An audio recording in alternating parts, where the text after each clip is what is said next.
Ceci est mon cœur. En fait, c'est mon vrai cœur qui a été pris par scanner et ensuite reproduit grâce à une imprimante en 3 dimensions.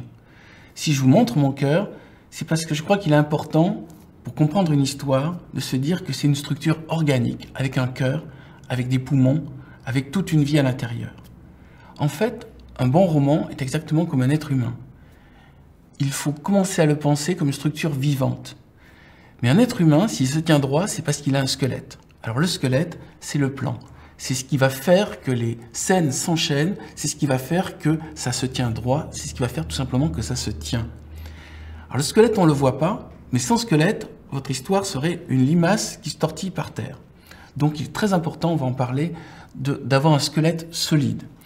Une fois qu'on a le squelette solide, on peut penser à rajouter dessus les organes.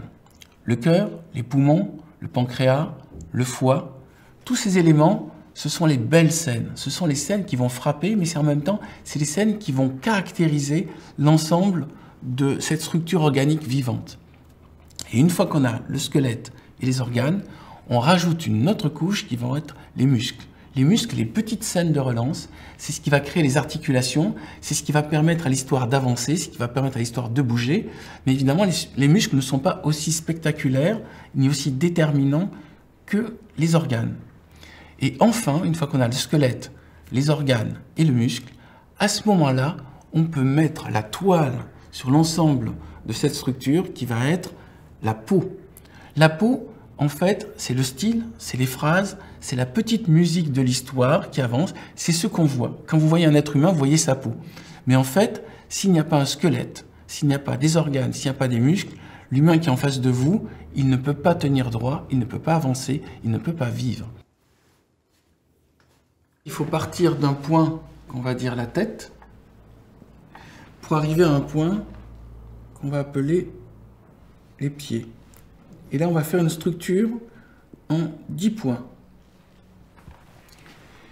Et ces 10 points, ça va être le trajet que met le personnage pour passer du stade de dormeur au stade d'éveillé, du stade de personne qui est dans les ténèbres à personne qui est dans la lumière. En fait, on revient à cette idée d'initiation. Donc, comment ça va se passer? Tout d'abord, une première scène qui va réveiller le héros. Ensuite, la découverte de la problématique. Ici, on comprend comment se passe l'histoire avec l'arrivée du cœur, compréhension un peu plus forte de l'histoire. Ici, nouvelle péripétie, ça peut être une rencontre avec un allié ou une nouvelle adversité. Ici, il arrive à s'en tirer de justesse, mais arrive une nouvelle surprise. Un point qu'on pourrait appeler le climax du milieu, ou le nombril, qui relance entièrement la vision de l'histoire. Ici, un nouveau problème et une nouvelle résolution qu'on pourrait appeler 8. À ce moment-là, arrive le climax, c'est-à-dire le moment où on pense que tout ne va pas et que le héros est complètement foutu, et que c'est le moment de tension maximum, le climax, et enfin la résolution, la conclusion, la révélation finale. Alors, par exemple, je peux vous montrer comment j'ai utilisé cette structure pour écrire Demain les chats. Donc, Demain les chats, au début, on a, par exemple, l'héroïne qui se présente, Bastet. Elle va expliquer qu'elle vit en appartement, donc on va découvrir son monde. Elle va expliquer qu'elle vit avec Nathalie, qui est donc celle qu'elle appelle sa servante humaine. Après, il va arriver le premier incident, c'est-à-dire qu'il y a un attentat terroriste à côté et elle va se retrouver à se poser des questions de pourquoi les humains se font du mal eux-mêmes. Ici, le cœur, la révélation de la rencontre avec Pythagore. Premier élément où on comprend qu'il y a un enjeu autre que la simple vie de Bastet, c'est la rencontre avec Pythagore. Pythagore lui explique qu'il a un troisième œil qui lui permet de comprendre les humains. Mais à ce moment-là arrivent des problèmes parce qu'elle ne communique très mal avec Pythagore. Ensuite arrive par exemple la guerre qui va créer une déstabilisation complète de tout leur univers. Ils vont se retrouver plongés dans une aventure à traverser tout Paris. Ici, ils se retrouvent à créer une communauté sur le bois de Boulogne.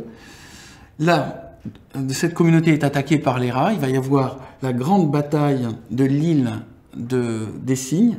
Grande bataille dans laquelle on pense que les chats n'ont aucune chance parce que les rats sont très nombreux et qui savent nager, donc ils peuvent attaquer l'île des Cygnes par l'eau. Et enfin, la révélation finale, c'est qu'il y a une stratégie que utilise Bastet qui va lui permettre de vaincre les rats. Et à partir de là, elle va pouvoir commencer à imaginer qu'un jour, les chats puissent remplacer les hommes, puisque les hommes se sont tous auto-détruits, ou en tout cas ont détruit leur civilisation, et que maintenant il y a un relais à prendre de la part des chats. Donc vous voyez une structure géométrique, une structure simple, mais qui me permet moi de savoir où j'en suis dans mon roman, avec cette alternance de bonnes nouvelles, mauvaises nouvelles et effets de surprise.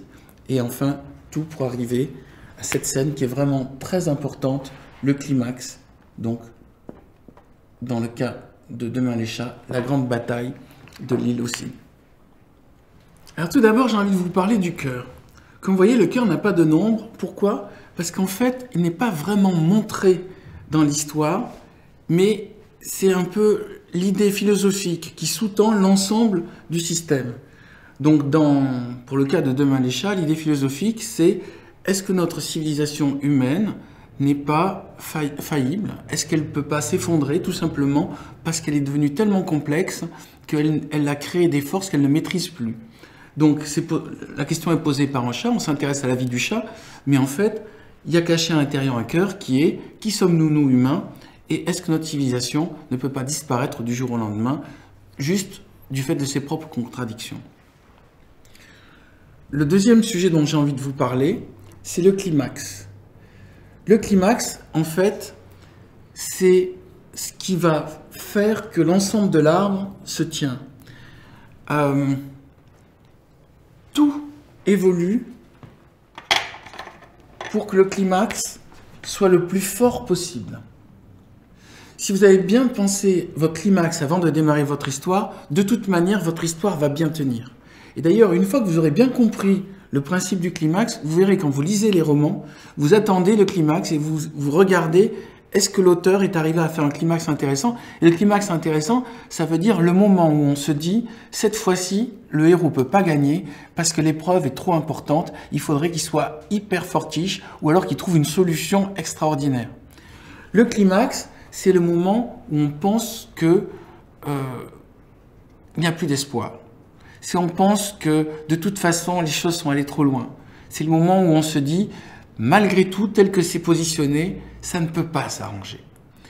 Et c'est à ce moment-là que se passe le tour de magie, c'est à ce moment-là que l'écrivain doit sortir le lapin du chapeau et doit dire « Attendez, vous n'avez pas bien vu, il y avait un petit détail qui a été présenté dès le début, et ce petit détail va expliquer que malgré tout, on va pouvoir débloquer le climax pour aboutir. » Alors, dans la plupart de mes livres, c'est des happy end, mais vous pouvez aussi faire un climax qui fasse que le héros meurt, c'est un choix.